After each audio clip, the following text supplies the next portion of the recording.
अरे देखत ना हूँ, देख लाला देखा का होता। अरे एक लोटा हमहू के दे दे होता। अच्छा एक लोटा रख दा, लोटवा रख दा। तबले खोइया टारा जबले पेरा तो खोइया टारा। अरे तनी मन क देले रहला बखीर खाए के त। अरे बखीर खेबू? हाँ आज पीड़िया है ना। गांव भर ये पीड़िया भूखत, हम सबके घरे घरे लोटा लोटा रस पहुँचाई। हटा तू तो कितना बोलेला हो, एक लोटा रस ना देबा कुल निकाल लेला। अरे रोजे तो रसवा चाहिए तो के। आज पीड़िया है तनी बखीर खाए के ना। ला सुना सुनावा। काल हो दहली परसों दहली आ गईलू तू फिर से।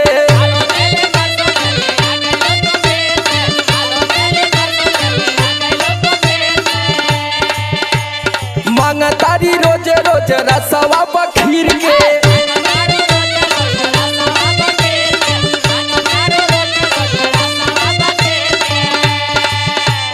काल हो दहली परसों दहली आ गईलू तू फिर से। मांगा तारी रोजे रोज रसवा बखीर के। उखियो त छिले का बोआव रे पता रखी, उखियो त छिले का बोआव रे पता रखी। भेली दे हतुला झुकवाव रे पता रखी।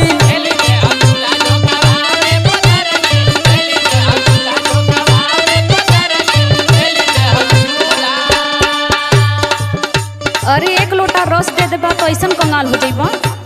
अरे भाई ने एको पलटी कराहा में गयल ना, तबले लेके लोटा पहुंच गईलू। के घर कहिए रे बबुआ। अरे कितना नुकसान हो जात हुई तुम्हारी खेते में। एक लोटा दे देबा तो पूना न हुई तो के।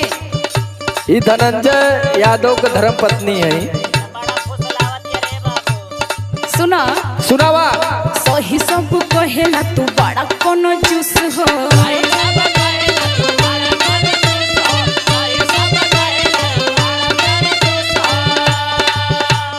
ऐसे ढर तो चूह जहे सियराया मूस हो।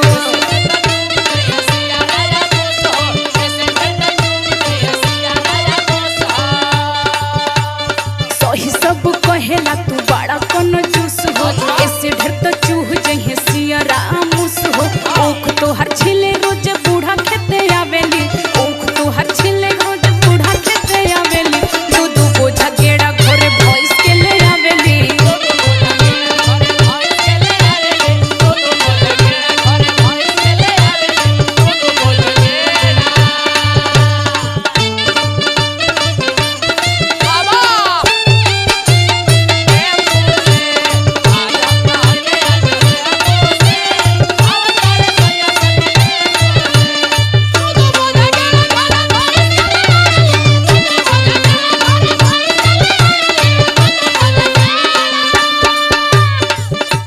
अरे तोरे बूढ़ा का अरे अरे अरे सही मिल गईलू, सही मिल गईलू। हम कहे वाला भी रहनी तो से कौन चीज? तोरे बूढ़ा का करनी। बूढ़ा का करने तब काला सुना। सुनावा। कवन उपकार करे बूढ़ा तोहराई के।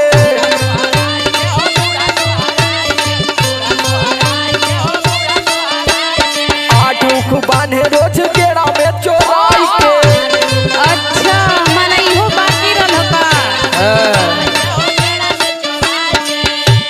कवन उपकार करे बूढ़ा तोहराई के। आठ उख बांधे रोज गेड़ा में चोराई के। करहा में रस बोझवाव रे पता रखी।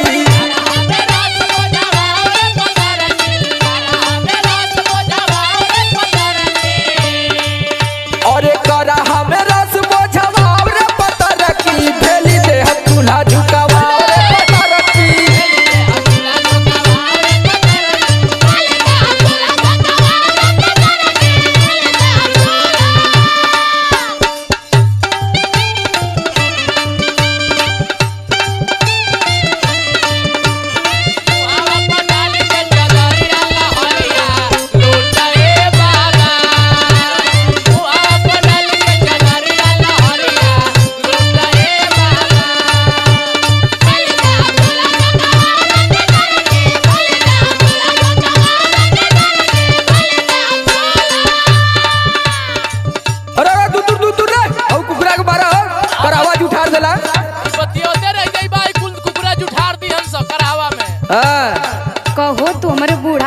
ऐसे कह देला।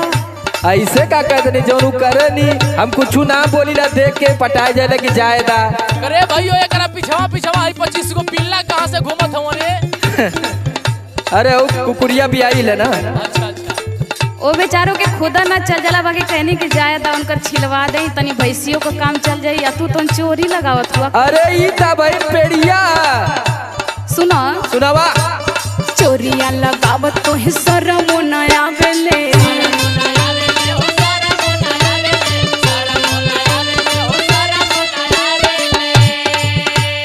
कपड़ा पे बोझ तो हर बबुए उठावेले।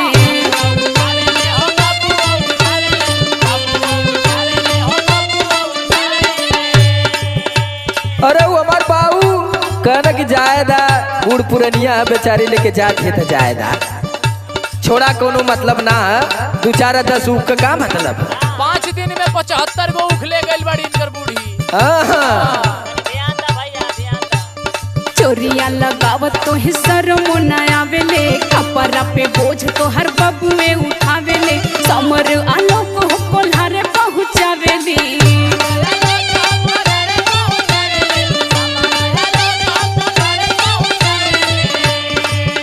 बेचारो खुदा पुरनिया है लेकिन तोहर तनी से सहयोग करे बदे कपारे पे बोझा उठा लेनी तू चोरी लगावत हुआ।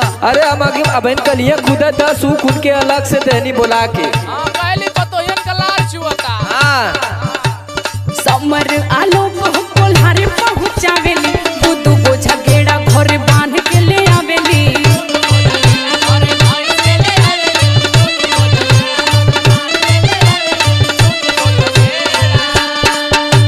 भेली देह चूल्हा झुकवाओ रे पता रखी। दू गेड़ा बोझा घरे भैंस के ले आवेली। भेली देह चूल्हा झुकवाओ रे पता रखी। दू बोझा गेड़ा घरे भैंस के ले आवेली। भेली देह चूल्हा झुकवाओ रे पता रखी। दू बोझा गेड़ा घरे भैंस के ले आवेली। देदा भाई रसवा देदा 1 लोटा नहीं तो देख दिए तो भेलिया चोटा हो जाई चला ले देदा। ले डाल दी। दा दा दा